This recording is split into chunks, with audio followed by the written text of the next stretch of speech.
अब क्योंकि राजा ने परमिशन नहीं दी, तो अब जो इंग्लिश अफसर है उसे उसका ईगो हर्ट हो गया, राइट, कि मुझे मना कर दिया इसने, हम इस पूरे यहाँ पर राज कर रहे हैं और इसने मुझे मना कर दिया।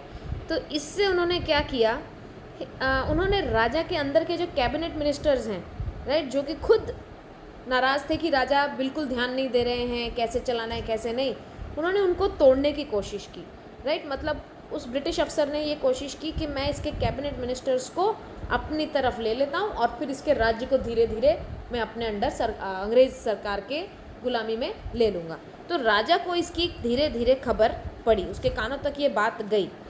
तो राजा को लगा कि उसका राज्य तो अब खतरे में है, हाथ से निकल जाएगा, राइट। तो उन्होंने क्या किया, उन्होंने अपने जो खास दीवान हैं, राइट, उनके जो सेक्रेटरी होते हैं दीवान साहब, उनसे इस बारे में चर्चा की और एक सॉल्यूशन निकाला। उन्होंने एक चिट्ठी लिखी, राइट।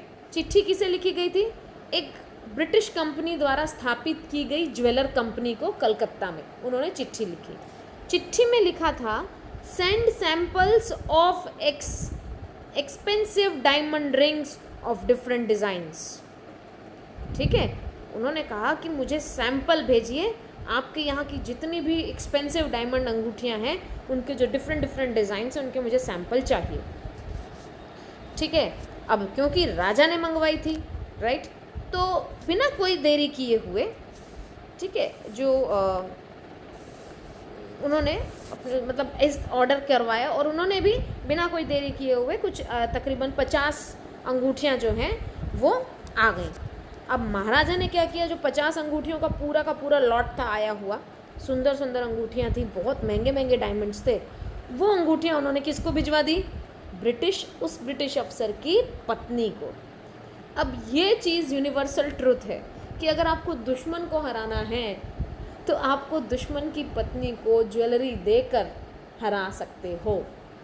ठीक है, तो इससे हुआ ये कि जब वो अंगूठियाँ ब्रिटिश अफसर की पत्नी को भिजवाई गई, राइट, तो उन्होंने उसमें लिख कर भेजा कि मैम इनमें से कोई भी जो है आप चूज़ कर सकते हो। और आपको ये भी बता दूं कि वो 50 अंगूठियाँ कितने रुपए की आई थी, 3 लाख रुपीज़, 3 लाख रुपए राजाओं के ज़माने के, मतलब कम से कम भी 30 से 60 करोड़ की वो अंगूठियाँ राजा ने मंगवा ली थी और वो भिजवा दी थी किसको, ब्रिटिशर की पत्नी को। और उन्हें कहा गया था मैडम आप इसमें से जो आपको पसंद है आप ले सकती हैं। बिना कोई देर लगाए मैडम जी ने क्या किया, उन्होंने सारी की सारी अंगूठियाँ अपने पास रख ली और बदले में जवाब भेजा कि आपका बहुत बहुत धन्यवाद इतने महंगे तोहफ़ों के लिए। तो अब आपको क्या लगता है कि ऐसी कोई अंग्रेज़ अफसर की पत्नी जिसको इतने सारी ज्वेलरी के नाम पर गिफ्ट्स आए, क्या वो अपने पति को एक ऐसे राजा का राज छीनने के लिए हाँ कहेगी जिसकी वजह से उसके सारे गिफ्ट्स आने बंद हो जाएंगे? यस, ऐसा ही हुआ, राइट। 2 दिनों के अंदर 3 लाख रुपए का जो बिल था वो ब्रिटिश ज्वेलर से आया। महाराजा जी बहुत खुश थे, उन्हें ये गम नहीं था कि उनके 3 लाख रुपए चले गए, लेकिन उन्हें ये खुशी थी इससे ज़्यादा कि उन्होंने अपना राज्य टूटने से बटने से बचा लिया। अब महाराजा जो हैं वो फिर से ज़ोरों शोरों से अपने शेरों के शिकार में लग गए। तो इस तरह तकरीबन 10 साल निकल गए। वो 70 यानी 70 टाइगर्स अब मार चुके थे, ठीक है। एंड अब लगभग प्रतिबंधपुरम में कोई भी शेर बचा नहीं था। तो अब महाराजा जी ने सोचा कि अब कैसे मारूं। तो उन्होंने क्या किया, एक दिन उन्होंने दीवान साहब को बुलाया। दीवान साहब को बताया कि दीवान साहब क्या आप जानते नहीं हैं कि मेरे पास अभी भी 30 टाइगर अभी भी बाकी हैं मारने। तो ज़रा सा झिझकते हुए दीवान साहब बोले, महाराज जी मैं तो कोई टाइगर नहीं हूँ। तो महाराज बोले, तुम्हें किस मूर्ख ने कहा कि तुम टाइगर हो? बोला, महाराज जी, महाराज भी जवाब में बोलते हैं कि तो तुम टाइगर नहीं हो, मैं खुद भी बंदूक लग रहा हूँ क्या तुम्हें? मैं भी बंदूक नहीं हूँ, ना तुम टाइगर हो ना तुम बंदूक हो। दीवान साहब मैंने आपको यहाँ इसलिए बुलाया है क्योंकि अब मैंने निश्चय कर लिया है कि मुझे अब शादी करनी है। दीवान घबरा गया, मतलब बैबल करना मतलब बड़बड़ करने लग जाना, जिससे मुंह से साफ शब्द ना निकलना। तो वो घबरा के बोले कि महाराज जी मेरी ऑलरेडी 2 पत्नियां हैं, मैं आपसे कैसे शादी करूँगा? महाराज बोले, तुम मुझसे फालतू की बात मत करो, मैं तुमसे शादी क्यों करूँगा, मुझे तो शेर चाहिए। दीवान कहा कि महाराज जी आप फिर भी एक बार सोच लीजिए, आपके पूर्वजों ने हमेशा तलवार को पहली पत्नी माना है। इफ़ यू लाइक, अगर आपकी इच्छा है तो आप उस बंदूक से विवाह कीजिए, राइट। अ टाइगर किंग, जो टाइगर किंग है उसे किसी टाइगर क्वीन की ज़रूरत नहीं है। महाराजा चिल्लाए उसके ऊपर, हंसते हुए चिल्लाए। वो बोले, I am not thinking of marrying either a tiger और अ गन। मैं किसी ना टाइगर से शादी करना चाहता हूँ ना गन से, जैसा मेरे पूर्वजों ने किया, बट मैं एक लड़की से विवाह करना चाहता हूँ जो कि इंसानों की कैटेगरी में हो। लेकिन आप पहले, उससे पहले काम ऐसा कीजिए कि कोई ऐसी लड़की या ऐसे ख़ानदान में मेरा रिश्ता जोड़िए जिनकी लड़की अच्छी भी हो, रॉयल परिवार से हो, प्लस उनके राज्य में टाइगरों की संख्या भी अच्छी खासी होनी चाहिए, क्योंकि ध्यान में रहे मेरे अभी भी 30 टाइगर बाकी हैं मारने के लिए। तो महाराजा जंग बहादुर, उन्होंने 5 से 6 टाइगर वो एक बार में मार ही लेते। उनकी शादी वादी हो गई तो उन्होंने शादी भी की उस लड़की से, और जब भी ससुराल जाते वो कम से कम 5-6 टाइगर मारते। तो इसी तरह 99 टाइगर की जो खाल होती है, चमड़ियाँ, जो अक्सर राजा महाराजा लोग महलों में लगाते हैं, राइट। तो उन्होंने अपने महल में, रिसेप्शन हॉल में, प्रतिबंधपुरम के जो मेन हॉल होता है जहाँ सारे मंत्री बैठते हैं, वहाँ लगवा दी, ताकि हर आने जाने वाले को पता चले कि इन्होंने इतने शेरों का शिकार किया है। फिर भी उनके दिमाग में दिन रात एक कहीं ना कहीं प्रश्न हमेशा उन्हें परेशान करता था कि एक टाइगर अभी भी बाकी है, ठीक है। और अब तो ससुराल में भी सारे के सारे शेर मर चुके थे, ठीक है।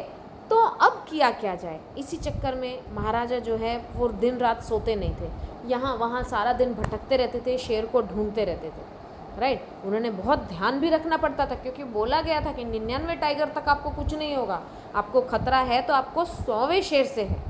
उन्होंने अपने उस पुराने एस्ट्रोलॉजर जो थे, मुख्य एस्ट्रोलॉजर थे जो राज्य के, उसकी बात अभी भी दिमाग में थी, ठीक है। तो जो टाइगर की जो उनकी शोध थी वो उन्हें बहुत परेशान कर रही थी। अब उनके लिए ज़िंदा टाइगर को ढूंढना उससे बेहतर था किसी टाइगर का दूध ढूंढ के लाना। वो ज़्यादा आसान लगता था क्योंकि वो मिल सकता था, लेकिन टाइगर मिलना अब मुश्किल हो चुका था, ठीक है। तो महाराजा जो हैं जो पूरी तरह इस गम में डूब चुके थे। लेकिन बहुत जल्द एक शुभ समाचार आए, ठीक है। उन्होंने बताया कि धीरे धीरे जो है हमारे राज्य में कुछ भेड़ गायब होने लगे हैं, राइट। पास के ही किसी पहाड़ी इलाके के गांव में भेड़ गायब हो रहे हैं। तो राजा साहब ने सोचा कि पहले तो ये माना गया कि ये ज़रूर खादिर मियान साहब का काम होगा या विरासमी नायकर का काम होगा, क्योंकि दोनों के दोनों क्या करते थे, पूरा का पूरा भेड़ उठा के पका के खा जाते थे, ठीक है। लेकिन फिर एक ये भी तथ्य सामने आया कि अगर उन्होंने नहीं लिया होगा तो भेड़ गायब हो रहे हैं, मतलब ज़रूर कोई ना कोई शेर वहाँ पर काम पे लगा हुआ है। तो जो गांव के लोग थे वो फटाफट जाके महाराजा जी को इन्फॉर्म किया। महाराजा जी ने 3 दिन, मतलब 3 साल का टैक्स का एग्जेम्पशन दे दिया पूरे गांव को कि जाओ, मैंने तुम लोगों ने, क्योंकि इस गांव के लोगों ने मुझे इन्फॉर्म किया कि यहाँ कोई शेर है, तो मैंने तुम्हारा 3 साल का टैक्स माफ़ करता हूँ। तो टाइगर तो बहुत मुश्किल होगी, वो सब ढूंढने निकले लेकिन दिख नहीं रहा था। महाराजा और झल्ला उठे गुस्से में, लेकिन अभी भी उनका जो डिटर्मिनेशन था वो पक्का था कि मुझे किसी भी तरह 100वें टाइगर को पकड़ के मारना है। दिन निकल गए, रात निकल गई, महाराजा जंगल से घर ही नहीं जाते थे। बहुत सारे ऑफिसर्स को उन्होंने गुस्से में नौकरी से निकाल दिया कि नालायक को, तुम मेरे लिए इस जंगल में एक शेर नहीं ढूंढ पाए। फिर एक दिन तो हद हो गई, महाराजा ने दीवान को बुलाया और कहा कि एक काम करो, यहाँ के गाँव के लोगों का टैक्स जो है डबल कर दो। अब लोग बहुत चिंतित हो गए, राइट, कि अब तो हमारे यहाँ भी मतलब इस तरह का बोझ आ गया है, राइट। तो इन दिस केस राजा ने कहा कि अगर तुमने ये लागू नहीं किया इस गांव पे तो तुम्हें भी अपनी नौकरी से हाथ धोना पड़ेगा जैसे बाकी सब धो रहे हैं। दीवान मान गया उनकी बात को और बेचारा टेंशन में अपने घर गया। वो जब घर से वापस लौट रहा था तो उसने देखा कि एक टाइगर जो कि पीपल्स पार्क मद्रास से लाया जा रहा है, एक घर में उन्होंने उस टाइगर को देखा। वो बूढ़ा हो चुका था और वो कहाँ से आया था, पीपल्स पार्क ऑफ मद्रास से। तो उसको एक तरकीब सूझी, उसने फटाफट उस शेर को अपने घर में ले जाकर छुपा दिया। आधी रात के समय जब पूरा शहर सो जाता था, दीवान और उसकी पत्नी उस टाइगर को एक गाड़ी में बिठाया, राइट, और दीवान उस गाड़ी को कहाँ ले गया, सीधे जंगल की तरफ ले गया, जहाँ महाराजा कुछ ही दूर पे बैठे शिकार का वेट कर रहे थे। और वहीं थोड़ी देर पर उसने उस शेर को छोड़ दिया और धक्का दिया अपनी गाड़ी में से कि जाओ आगे की तरफ निकल जाओ जंगल में। तो जो शेर है, क्योंकि वो ऑलरेडी इतना बूढ़ा था, थका हुआ था, महाराजा के चलते चलते जंगल में महाराजा के ही सामने आके खड़ा हो गया। महाराजा जी उसे देखे बहुत खुश हुए और फिर महाराजा जी ने खुश होकर कहा, अब मैं इसे मारूंगा। तो महाराजा ने उसे गोली मार दी। वो खुशी से चिल्लाए कि मैंने 100वां शेर मार दिया, मैंने अपनी प्रतिज्ञा पूरी की। इसी वजह महाराजा खुश होते हुए अपने राज्य को वापस चले गए। ऑर्डर दिया अपने सिपाहियों को कि इस मरे हुए शेर को बहुत ही शान से, राइट, पूरे उत्सव मनाते हुए राज्य में लाया जाएगा, दिखाया जाएगा कि ये है 100वां शेर। तो महाराजा जी अपनी कार की तरफ चले गए। जब महाराजा वहाँ से चले गए, हंटर्स नज़दीक आकर उस शेर को देखने लगे। जब उन्होंने देखा तो शेर अभी भी जिंदा था। सिपाहियों ने सोचा कि ये तो अभी तक मरा नहीं है, गोली तो इसे सिर्फ छू कर निकली है, ये केवल बेहोश हुआ है। तो हंटर्स ने ये सोचा कि अगर महाराजा जी तो यहाँ से खुश होकर गए कि उन्होंने 100वां शेर मारा है, अगर हम उन्हें बोल देंगे कि वो नहीं मरा है तो वो हमें मार देंगे। इसलिए उन्होंने खुद ही एक गोली नज़दीक से शेर को मार दी और वो वहीं पर मर गया। अब क्योंकि राजा ने ऑर्डर दिया था तो बहुत ही बड़ा प्रोसेशन निकला, जुलूस निकाला गया पूरे शहर में उस मरे हुए शेर के साथ कि देखो महाराजा ने 100वां शेर मार दिया। और इसी दौरान कुछ दिनों बाद महाराजा के बेटे का 3रा जन्मदिन बहुत ही धूमधाम से मनाया गया। महाराजा ने अपने बेटे से पूछा कि तुम्हें क्या गिफ्ट दूँ। तो बेटा तो खिलौने मांगने लगा, लेकिन राजा ने सोचा मैं अपने बेटे को कुछ स्पेशल सा गिफ्ट दूंगा। तो वो प्रतिबंधपुरम की बहुत ही बड़ी दुकान पर गए, ठीक है। वहाँ पर उन्होंने एक लकड़ी का शेर देखा। वो उन्हें लगा कि मेरे बेटे के लिए परफेक्ट गिफ्ट होगा, शेर का बेटा शेर होना चाहिए। तो जो वुडन टाइगर जो था वो 2 आने का था, 2 आनाज एंड अ क्वार्टर, ठीक है। लेकिन शॉपकीपर जानता था कि अगर मैं महाराजा को इतनी कम कीमत बोलूँगा तो मुझे सज़ा दे देगा कि बस इतनी सी, तुम मेरी औकात देखो, मैं महाराजा हूँ, मुझे थोड़ा महंगे गिफ्ट्स की आदत है। तो उसने डर के मारे महाराजा से कहा, महाराजा जी ये एक बहुत ही रेयर कारीगरी से बनाया हुआ शेर है, लकड़ी का शेर, कितने का है? तो उसने कहा ये है 300 रुपीज़, 300 रुपये का है। महाराजा खुश हुए, बोले वेरी गुड, इस तरह का गिफ्ट ही मैं अपने बेटे को बर्थडे पर दे सकता हूँ। और वो उसे ले गए। एक दिन कुछ दिनों बाद बाप बेटे दोनों जो हैं उस लकड़ी के शेर के साथ खेल रहे थे। और क्योंकि वो लकड़ी का जो शेर है बनाया किसी बेचारे चलते फिरते किसी कारपेंटर, नौसिखिए कारपेंटर ने बनाया था, तो उसकी जो सरफेस थी, राइट, जो ऊपर की जो उसकी परत थी वो थोड़ी सी रफ़ थी, जिसकी वजह से एक फांस जो है लकड़ी की वो राजा के राइट हैंड में चुभ गई। उन्होंने उसे अपने लेफ़्ट हैंड से निकालने की कोशिश की और फिर उन्होंने ज़्यादा ध्यान नहीं दिया और फिर वो खेलने में मशगूल हो गए बेटे के साथ। अगले दिन जो है इन्फेक्शन फैल गया हाथ में। 4 दिन के अंदर अंदर तो पूरा हाथ जो है वो सूज गया और पूरी बाँह वहाँ उनकी उसमें जहर फैल गया।